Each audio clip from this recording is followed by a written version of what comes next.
Bonjour à tous et à toutes et à ceux qui sont en direct sur Internet. Nous lançons aujourd'hui avec Alliance Vita un appel sur une question extrêmement sensible, une question à propos de laquelle il ne faut pas confondre une méfiance, une hostilité que certains expriment vis-à-vis de la science avec une nécessaire régulation éthique de certaines découvertes. Nous allons parler du CRISPR-Cas9 et nous le savons, beaucoup de Français encore ignorent ce dont il s'agit, alors que c'est à la fois une découverte extrêmement prometteuse qui peut, si elle aboutit à des résultats thérapeutiques, peut-être un jour ou l'autre et prochainement soigner, soulager des personnes atteintes de très graves maladies, mais dans le même temps et déjà dans un certain nombre de pays du monde, des personnes comptent utiliser cette technique pour changer, au fond, l'être humain, pour obtenir des embryons génétiquement modifiés, des embryons transgéniques. Alors nous avons décidé, avec Alliance Vita, de lancer un appel solennel, de nous adresser au président de la République, François Hollande, au ministre de la Santé, Marisol Touraine, au ministre de la Recherche, Najat Vallaud-Belkacem, pour leur demander de faire entendre la voix de la France. Nous le savons, dans ce domaine de la recherche, la France souffre, les chercheurs français souffrent. Ils viennent encore aujourd'hui de lancer un appel en protestant contre le manque de financement. Il ne s'agit donc surtout pas de jeter l'opprobre sur les scientifiques, et notamment sur les scientifiques français. Mais nous comptons sur la voix de la France, pays des droits de l'homme, pour obtenir un moratoire international concernant l'usage de ce CRISPR-Cas9 sur l'embryon. Les auteurs même, l'une des deux chercheuses qui a découvert cette technique tout à fait novatrice, a elle-même à un certain moment demandé ce type de moratoire en découvrant en même temps que cette découverte à quel point certains pouvaient l'utiliser dans un but qui transgresserait des principes éthiques, notamment ceux que notre pays s'est donnés, car heureusement aujourd'hui en France, il n'est pas possible de faire naître des êtres humains génétiquement modifiés. Mais sans aller plus loin à ce stade, je vais laisser la parole aux autres intervenants de cette conférence de presse. Alors, je les présente, le docteur Xavier Mirabel, qui est conseiller médical d'Alliance Vita, qui a été notre président il y a quelques années. À ma gauche, Henri de Sauce, qui est le secrétaire général d'Alliance Vita et qui nous parlera des éléments en plus juridiques et en rapport avec la loi française à la fin de la conférence de presse. Et puis tout de suite, Blanche Streb, qui est docteur en pharmacie, directrice des études d'Alliance Vita. Et alors, Blanche, je vais te demander tout de suite de nous présenter, mieux que je ne l'ai fait, ce que c'est que ce CRISPR-Cas9. De quoi s'agit-il? Merci Tugdual, bonjour à tous. Donc CRISPR-Cas9, c'est une technique de génie génétique qui est absolument révolutionnaire et qui se répand à très grande vitesse dans les laboratoires, où elle trouve vraiment toute sa place, en particulier si son utilisation est contrôlée par de saines limites éthiques, elle pourrait rapidement être extrêmement bénéfique. Donc CRISPR-Cas9, c'est une technique assez simple, facile à mettre en œuvre et qui consiste à couper, à éteindre des gènes dans l'ADN de manière assez faible et assez précise. Cette technique, elle utilise une enzyme qui s'appelle Cas9, qui est capable de couper l'ADN et elle est paramétrée pour pouvoir aller reconnaître le morceau d'ADN qu'elle doit aller précisément couper. Donc c'est un système qui ressemble un peu, on a l'habitude de le dire pour simplifier, à un système de traitement de texte un peu qui permet de couper, de coller des mots dans le génome de n'importe quelle cellule, que ce soit une cellule végétale, animale ou même une cellule humaine. Donc voilà, aujourd'hui avec cette technique, il est possible de modifier le génome de n'importe quelle cellule. Une grande différence avec la thérapie génique qui existait déjà, c'est que c'est beaucoup plus précis. Alors, peut-être les problèmes éthiques un peu de cette technique. Alors, il faut bien distinguer l'utilisation sur des cellules qui seraient somatiques, donc des cellules de notre corps, sur une personne adulte déjà née ou même un enfant, des cellules germinales, des embryons, des ovules et des spermatozoïdes. Alors, c'est là que se situe une très très grosse alerte éthique sur laquelle nous penchons avec sérieux. C'est une alerte qui est anticipatrice, mais qui est vraiment fondée sur des réalités. On peut repenser à la FIV à 3 parents qui vraiment nous pose un problème, puisqu'aujourd'hui c'est légal en Angleterre. Donc c'est aujourd'hui impossible de faire naître un enfant génétiquement modifié, ce n'est pas encore assez opérationnel, mais par contre cela va le devenir possible et c'est une quasi-certitude que cela sera fait si des garde-fous ne sont pas posés rapidement. Et donc il n'est jamais trop tôt pour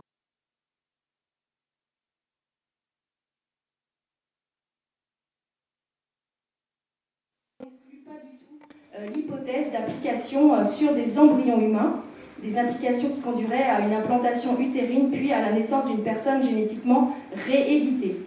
Selon elle, il faut se préparer à la future naissance d'un bébé CRISPR. Et là, je reprends des mots qu'elle a eus dans Le Monde en mars 2016. Ce n'est pas un cauchemar, c'est une quasi-certitude. Un jour, cela arrivera. Je ne sais pas où ni quand, mais un jour, je me réveillerai avec cette nouvelle. J'aimerais que nous ayons alors été aussi bien préparés que possible. Donc, sur l'embryon, quels sont les problèmes ? Déjà, modifier un embryon pourrait aboutir à ce qu'on appelle un effet mosaïque, c'est-à-dire des cellules qui seraient génétiquement modifiées sur cet embryon et d'autres non. Et donc, au cours du développement de cet embryon, il y aurait deux types de cellules, ce qui est assez problématique. Il y a aussi le problème des off-target, c'est-à-dire la modification qui n'aurait pas lieu précisément au bon endroit. Et ça a été révélé en particulier dans l'étude qui a mis un peu le feu aux poudres qu'ont publié les Chinois. Il y avait beaucoup d'erreurs dans ce qu'ils avaient mis en œuvre. Il y a également le problème de dégâts collatéraux, c'est-à-dire qu'on va vouloir éteindre un gène et plus tard cela va se révéler problématique parce qu'on découvrira que ce gène finalement pouvait avoir un effet protecteur sur une autre pathologie. Cette technique ferait d'un embryon ainsi génétiquement modifié un cobaye à vie, puisqu'il aura un ADN totalement singulier, il n'aura pas pu être fait de test avant, c'est en fait lui-même qui serait un test grandeur nature, et son développement pourrait à ce moment-là montrer certains problèmes. Bien sûr aussi avec cette technique, on peut voir la porte ouverte à des modifications génétiques qui seraient en vue de, non pas de guérir de quelque chose, mais de choisir certains critères, ou peut-être même d'augmenter, d'améliorer cet embryon. Donc c'est un peu la porte ouverte au bébé à la carte et à une nouvelle forme d'eugénisme. Voilà, il faut bien avoir conscience que cette technique, si on l'utilise sur un embryon humain, finalement ne guérit personne, mais fabrique quelqu'un de toutes pièces. Et puis la dernière grosse alerte, c'est si on modifie les gènes d'un embryon, cela modifiera également ses propres gamètes, et ainsi ces modifications seront transmissibles de génération en génération.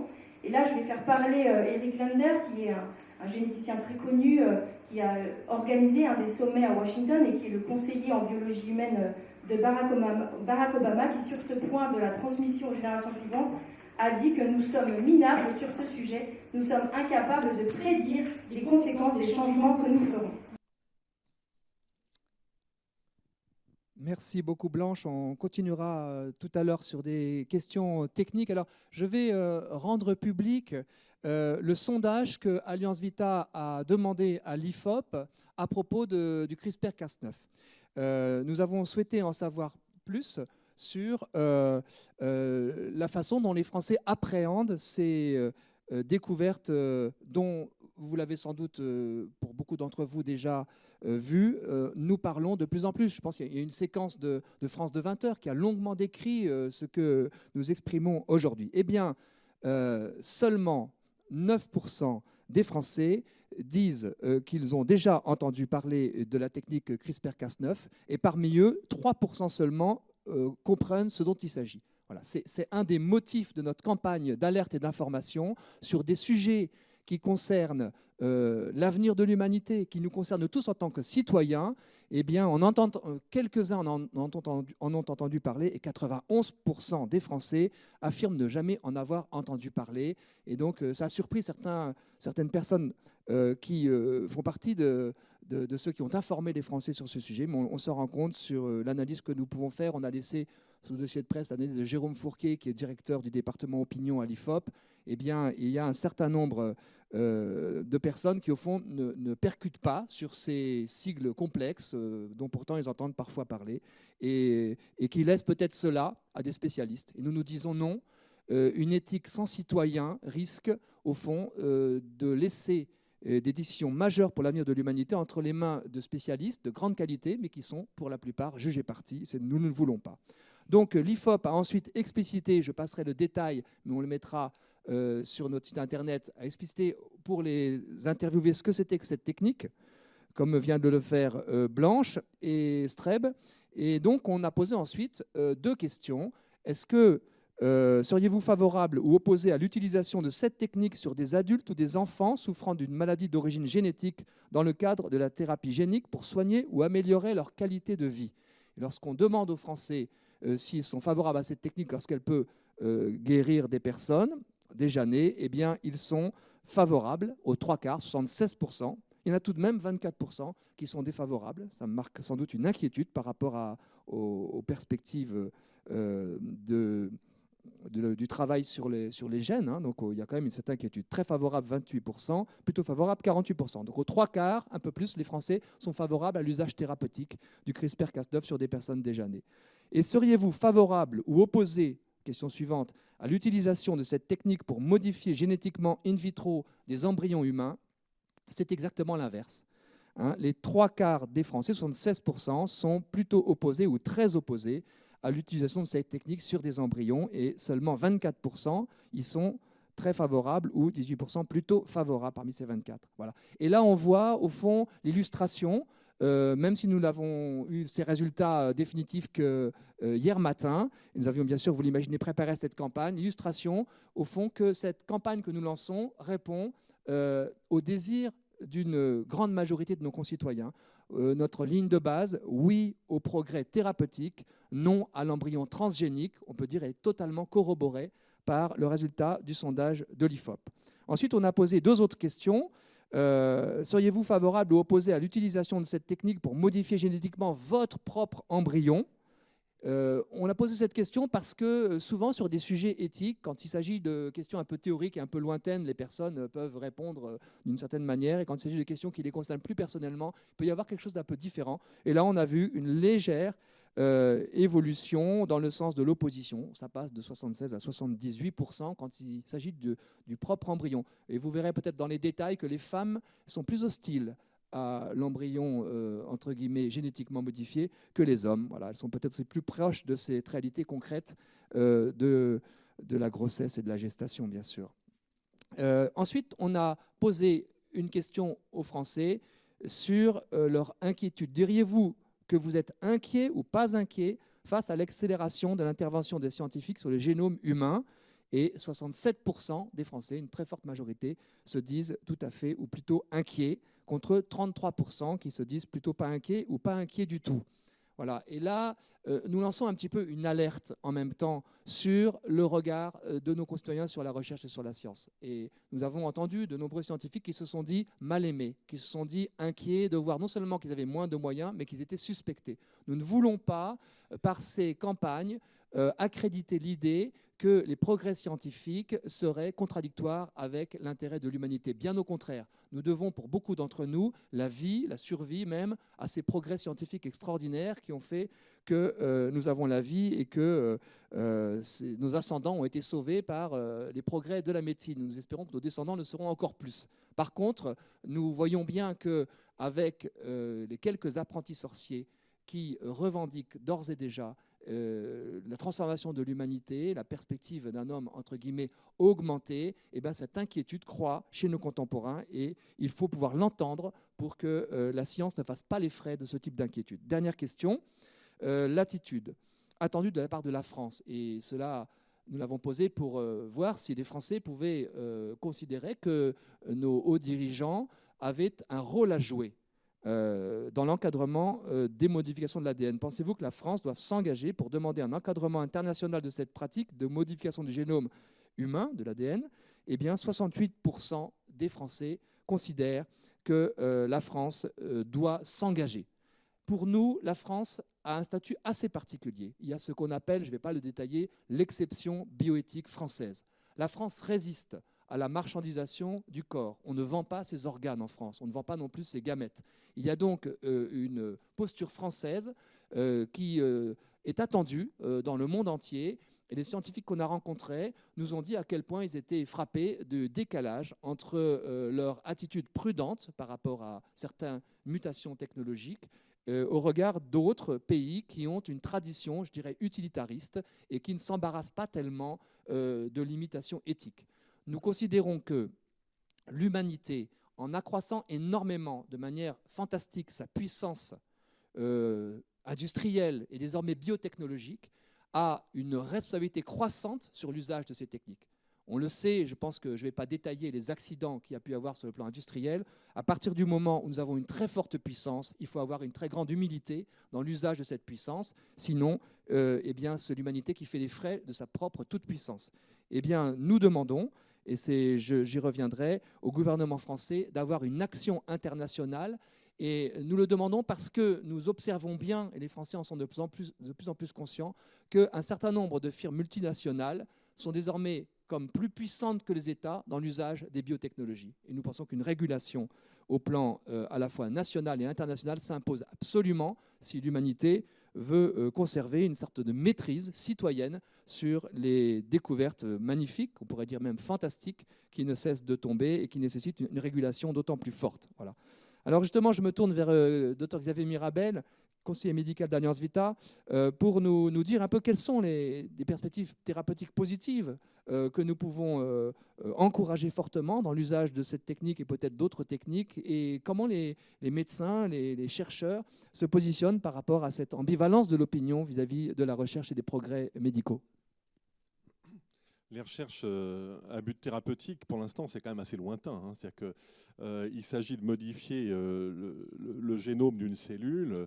On ne va pas pouvoir modifier toutes les cellules d'un foie ou toutes les cellules musculaires d'un organisme. Donc, il y a quand même une grande distance entre la plupart des applications qui viendraient spontanément à l'esprit, puis une réalité clinique. Et il n'est pas certain, finalement, que cette technique débouche sur de nombreux progrès thérapeutiques. Il y a quand même quelques exemples qui sont pris, qui sont emblématiques et qui, je pense, devraient pouvoir marcher. Le premier, c'est sur les leucémies, par exemple, parce qu'on sait qu'on est capable, dans le traitement de ces maladies actuellement, d'aller détruire l'ensemble des cellules hématopoïétiques pour les remplacer par d'autres. On peut se poser la question, est-ce qu'on ne serait pas capable d'extraire une partie de ces cellules, de les modifier, de les soigner et de les réinjecter au patient après destruction de sa moelle. Donc peut-être que là, on aura des premiers débouchés en hématologie, ce n'est pas exclu. Une autre piste qui est vraiment intéressante tourne autour de la question du paludisme. Seulement là, il ne s'agit pas de modifier le génome des personnes malades, il s'agit d'aller modifier le génome des insectes qui sont vecteurs de cette maladie. Et on pourrait espérer, par ce biais-là, modifier, voire peut-être éradiquer cette parasitose dramatique.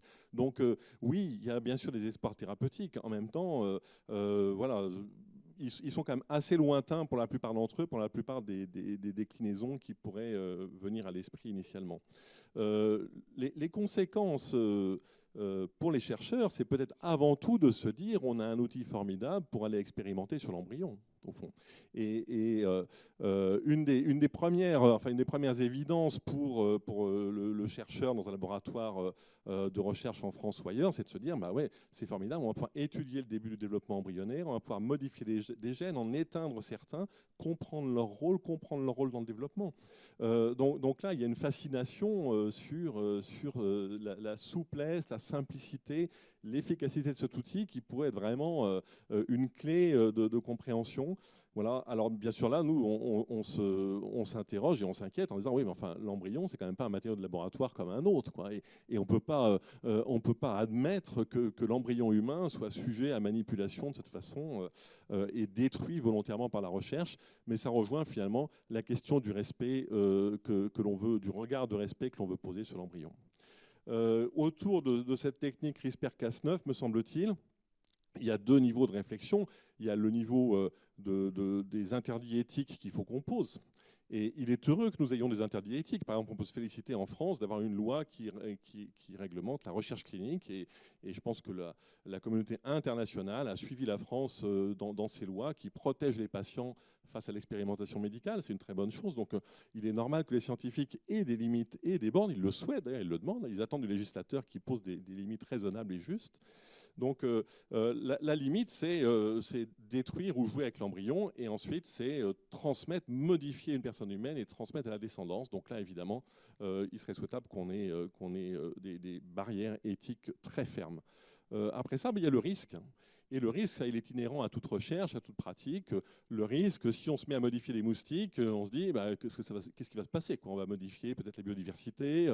Ce moustique modifié, que va-t-il devenir? Est-ce que ça peut modifier des équilibres fondamentaux? Donc là, il y a des dangers, mais qui sont inhérents je veux dire, à toutes les pratiques humaines, industrielles, aux OGM en particulier. Et je pense que là, on rejoint, et aussi c'est pour ça que c'est intéressant de voir comment le public s'approprie ces questions, on rejoint finalement des grandes peurs aujourd'hui dans nos pays, qui sont celles des OGM, du génétiquement modifié, où on voit que dans l'alimentation, etc., ça nous effraie quand même pas mal.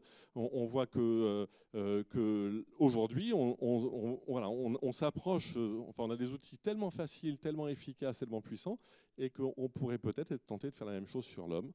Voilà. Après ça, pour terminer, moi je pense que je suis inquiet, non pas des chercheurs français, finalement, quand on lit la presse et tout ce qu'ils nous rapportent, quand on assiste aux colloques, aux conférences sur ce sujet, la plupart des chercheurs français ont envie d'être extrêmement prudents, ils n'ont pas du tout envie de commencer à bricoler l'embryon humain et surtout à modifier la personne humaine. Donc là-dessus, je pense qu'il y a un quasi-consensus. Par contre, grande inquiétude sur ce qui peut se passer au niveau international, puisqu'on voit bien que les pulsions, les désirs de toute puissance trouvent pratiquement toujours des lieux, des endroits, des médecins, des équipes dans le monde pour les mettre en œuvre.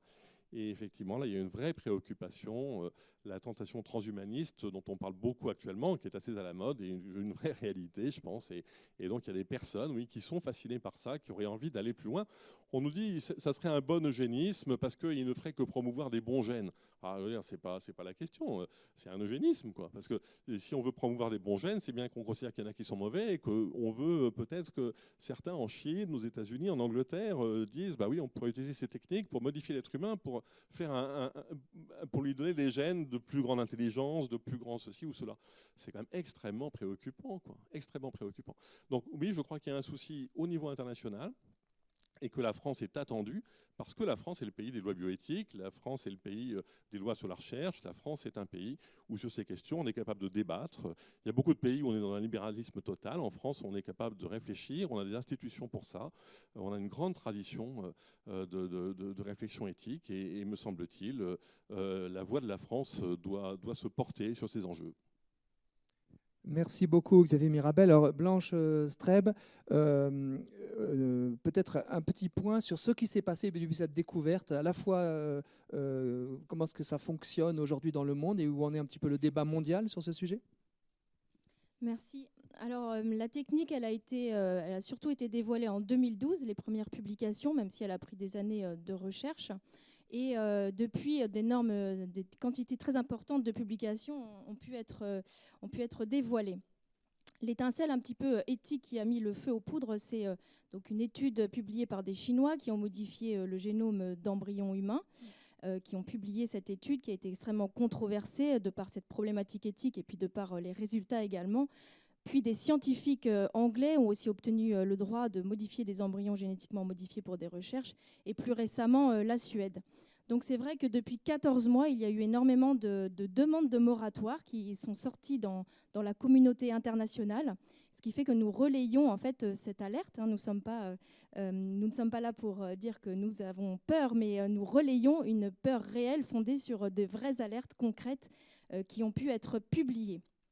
Nous voulons au fond que CRISPR-Cas9 puisse donner le meilleur d'elle-même, et en mettant des vrais cadres, c'est ce qui pourra se passer, c'est ce qu'on espère vraiment. Alors, dans le premier moratoire qui est sorti, c'était dans Nature, la revue Nature, par des scientifiques, en mars 2015.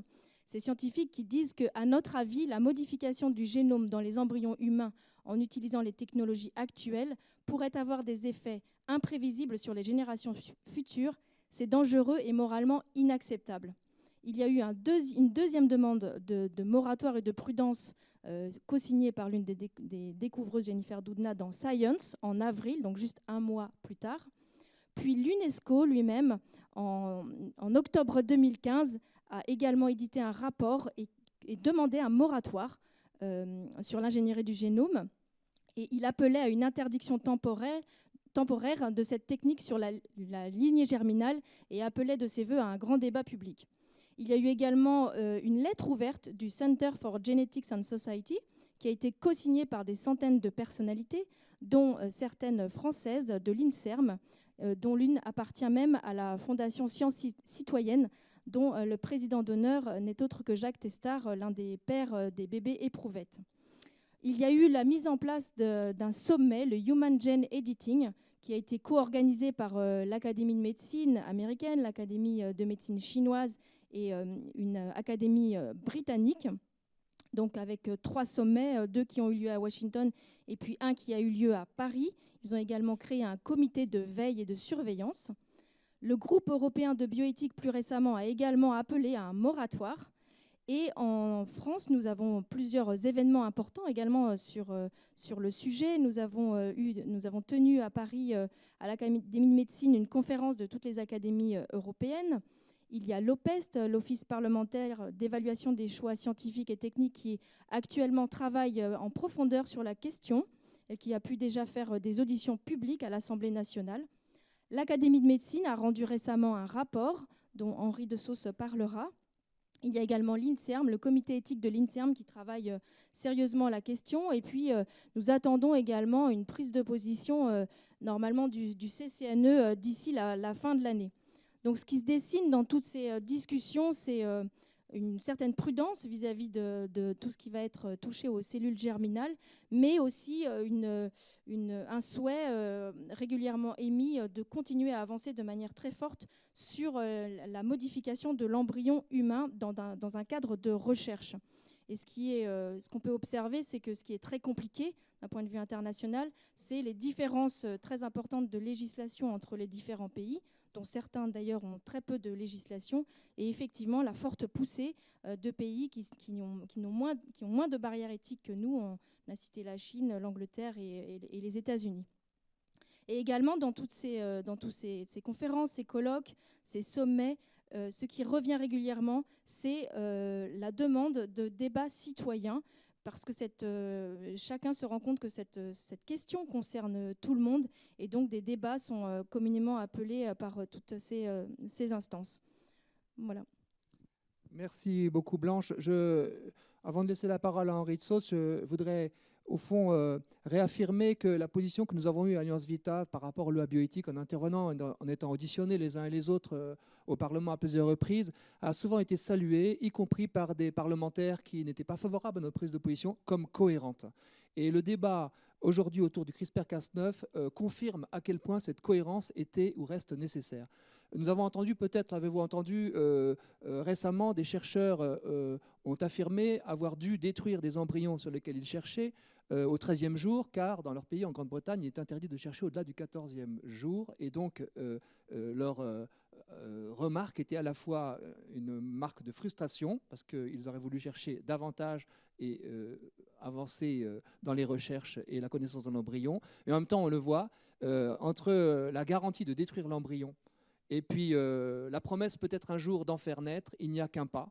Et nous sommes, nous, favorables à la protection de l'embryon humain, à ce qu'il ne soit pas traité comme, au fond, un cobaye, car nous le voyons, à partir du moment où on commence à manipuler l'embryon, eh bien, la digue que certains prétendent avancer, c'est-à-dire de le détruire plutôt que de le laisser naître, peut parfaitement tomber. Il suffirait qu'il y ait une découverte et que quelqu'un dise, eh bien, voilà, on l'a modifié maintenant, pourquoi ne pas le faire naître? Et pour nous, c'est au niveau de la sanctuarisation, au fond, de l'embryon contre toute forme de manipulation que devrait se positionner une éthique solide. Au demeurant, face au CRISPR-Cas9, eh bien, nous demandons justement qu'il puisse y avoir un large consensus mondial pour justement protéger les embryons humains d'une perspective d'embryons transgéniques qui n'est pas, bien sûr, encore moins conforme à l'éthique. Alors, Henri Dessausse, de ce point de vue, où en est la France vis-à-vis de cet embryon?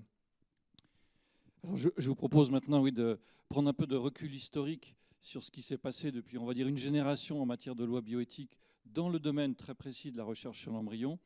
Et je voudrais le faire sous 2 angles, à la fois ce qu'on peut appeler simplement le cadre légal et puis sur la nature de recherche, pour voir avec vous justement comment ce cadre finalement s'élargit de plus en plus et que les menaces dont on parle, les dérives que l'on craint finalement se précisent loi après loi. Les premières lois bioéthiques datent d'environ donc une génération, de 1994.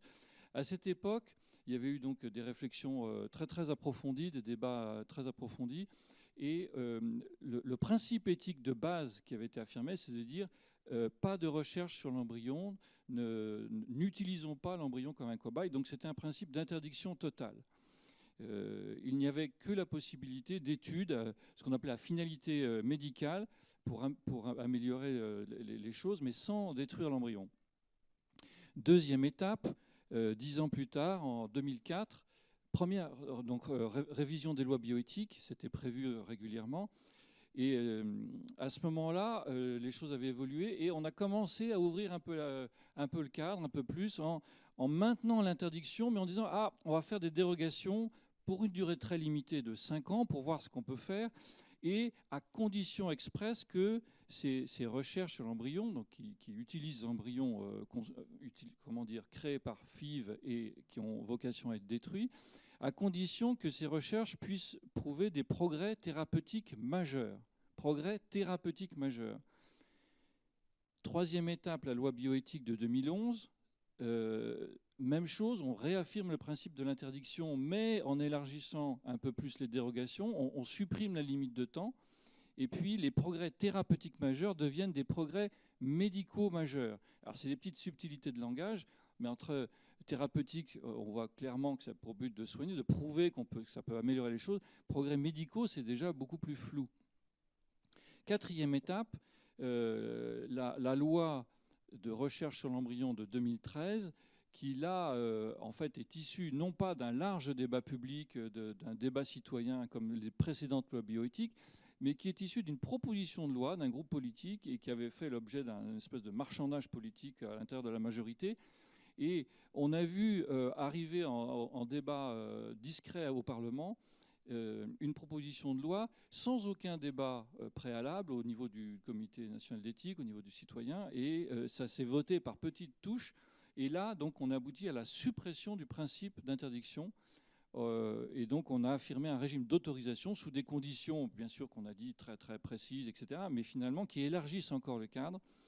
Et les progrès médicaux majeurs, par exemple, sont devenus simplement des finalités médicales. Donc, on n'utilise même plus le mot progrès. C'est que ces recherches doivent être faites dans une finalité médicale. Et par exemple, également, l'Agence de biomédecine n'a plus besoin, depuis cette date-là, de justifier ses décisions quand elle accorde des autorisations de recherche à des laboratoires. Et puis alors, la dernière étape, c'est celle qui vient de se passer il y a quelques semaines, dans le cadre du vote de la loi santé. Alors là, c'est je dirais, si je pouvais dire le pompon, c'est vraiment un amendement du gouvernement. Le gouvernement dépose un projet de loi en octobre 2014 et quelques semaines après, il fait un amendement à son propre projet, comme s'il n'y avait pas assez réfléchi. Et il introduit sans aucun débat, là aussi sans étude d'impact, sans débat préalable, un amendement pour transformer un régime un peu particulier qui existait à l'intérieur de ces recherches sur l'embryon, qui étaient des études donc, dans le cadre de l'assistance médicale à la procréation. Alors je ne rentre pas dans le détail, c'est assez technique, mais finalement, par ce petit changement de quelques lignes, on fait passer un régime assez protecteur de recherche sur l'embryon à un autre régime. Au lieu de le faire sous le régime de la recherche contrôlée par l'Agence de biomédecine, ça devient contrôlé simplement par l'Agence nationale de la santé et du médicament. Et on connaît mal quel est le cadre exactement dans lequel ce contrôle va se faire. On ne sait pas quelles limites, quels objectifs vont être atteints. Et le Conseil constitutionnel, finalement, a validé tout ça dans un flou assez artistique. Et donc on se pose la question de plus en plus de se dire finalement jusqu'où peut-on aller, puisque finalement en une génération, on a vu qu'un principe éthique considéré comme fort, valable il y a une génération, on se pose la question, est-ce qu'il est encore valable aujourd'hui, hein? Qu'est-ce qui dans la nature de l'embryon a changé en une génération qui justifie qu'on fasse évoluer le cadre de cette façon-là? Donc c'est quand même une vraie question à la fois juridique mais aussi philosophique, on va dire. Donc ça pose les vrais problèmes de notre conception de la nature de l'embryon, et comme on vient de le souligner plusieurs fois depuis tout à l'heure. Voilà. Merci beaucoup Henri de Sauce, secrétaire général d'Alliance Vita. Alors, je présente maintenant en quelques mots cet appel que nous lançons aujourd'hui dans toute la France. Nous le lançons dans toute la France au travers d'équipes d'Alliance Vita dans 75 villes Ces équipes, avec la banderole qui figure derrière moi, CRISPR-Cas9, oui au progrès thérapeutique, non à l'embryon transgénique, 75 équipes lancent cet appel en allant informer le public. On a vu que c'était absolument nécessaire de cet enjeu. L'informer grâce à un dépliant 3 minutes pour comprendre, qui présente schéma à l'appui ce que c'est que le CRISPR-Cas9, en demandant aux personnes par cette carte d'aller se rendre sur le site de notre appel. C'est un appel que je porte personnellement en tant que délégué général d'Alliance Vita sur le site change.org, Stop Bébé OGM, c'est donc le nom de l'appel, avec un hashtag délibérément international, puisque vous le voyez bien, l'enjeu demander un moratoire international, Protect Humanity. Voilà le hashtag de cette campagne. Et dans ces villes, les personnes vont rencontrer, c'est le rôle souvent des équipes d'Alliance Vita, de se former, puis ensuite d'aller rencontrer les personnes, soit pour les interroger sur ce qu'elles ressentent sur les grands sujets de société qui les concernent, soit aussi de les mobiliser en les informant pour qu'ensuite elles aillent se renseigner davantage sur, bien sûr, notre appel sur change.org et puis aussi sur le site de la campagne, site dédié, stopbbogm.fr, où là, nous allons non seulement développer et actualiser au fur et à mesure les informations sur le CRISPR-Cas9 et sur notre campagne, mais également recueillir l'avis des Français. Car nous le savons bien, c'est-à-dire une tradition désormais en France et qui a été occultée au moment des récentes modifications de la bioéthique dont Henri de Sauce vient de parler, c'est une tradition que de provoquer des débats citoyens lorsqu'il y a des grandes mutations biotechnologiques. Et ce sont des sujets trop sérieux pour les laisser aux seules mains des spécialistes qui sont, je l'ai déjà dit, jugés partis. Et donc nous voulons ouvrir ce débat citoyen et faire en sorte que les Français interviennent et s'approprient un sujet qui nous concerne tous, puisqu'on l'a vu, c'est l'avenir de l'humanité, de l'aveu même des découvreuses de cette nouvelle technique qui est en jeu. Donc un site pour signer et un site pour s'informer et pour intervenir. Les destinataires de cette campagne, le président de la République, la ministre de la Santé et la ministre de la Recherche, nous souhaitons avoir le maximum de retours, de pétitionnaires, et nous allons le suivre bien sûr de très près, les gens pourront s'informer au fur et à mesure sur le site, à la fin du mois de juin, pour pouvoir à ce moment-là porter au ministre concerné un premier état de notre pétition. Et ensuite, elle se prolongera dans une dynamique internationale et on aura l'occasion d'en reparler. Il y a une forme d'effervescence sur ce sujet. Je crois que Blanche Trèbe nous l'a montré au travers de la prise en compte du CRISPR-Cas9 par de plus en plus d'autorités, à la fois politiques et médicales. Et en même temps, il y a comme un grand déficit de l'action publique sur ce sujet. Il y a peut-être un tropisme du court-termisme que nous avons dans notre pays avec des élections générales l'année prochaine. Et nous souhaitons que les grands sujets qui conditionnent l'avenir de l'humanité à très long terme soient pris en compte avec urgence. C'est la fameuse urgence du long terme, car désormais, les mutations qui s'engagent s'engagent pour longtemps et la gouvernance de ces mutations doit être traitée au plan politique. C'est tout l'honneur du politique que de se saisir des sujets, et y compris des sujets, nous l'avons vu, que les Français méconnaissent encore et pour lesquels nous faisons ce travail d'alerte. Voilà, je ne suis pas plus long pour le direct et pour tous ceux qui nous suivent sur Internet. On répondra ensuite aux questions. Et je souhaite aussi à toutes les équipes d'Alliance Vita, qui pour certaines sont reliées à nous par ce direct, de réussir cette campagne, ce lancement dès aujourd'hui, à partir de midi, dans 75 lieux, dans 75 villes françaises, et de contribuer à ce travail d'explication. Oui au progrès thérapeutique, non à l'embryon transgénique. Il ne s'agit donc pas de contester la science, bien au contraire, mais de proposer une régulation éthique de la science. Merci au Dr Xavier Mirabel, conseiller médical d'Alliance Vita, à Blanche Trèbe, qui est directrice des études et pharmacien, et à Henri de Sauce, secrétaire général, qui ont présenté cette campagne avec moi. Merci aussi à tous ceux qui, dans l'équipe de Vita, y ont travaillé, à tous les experts qui nous ont aidés et soutenus. À bientôt.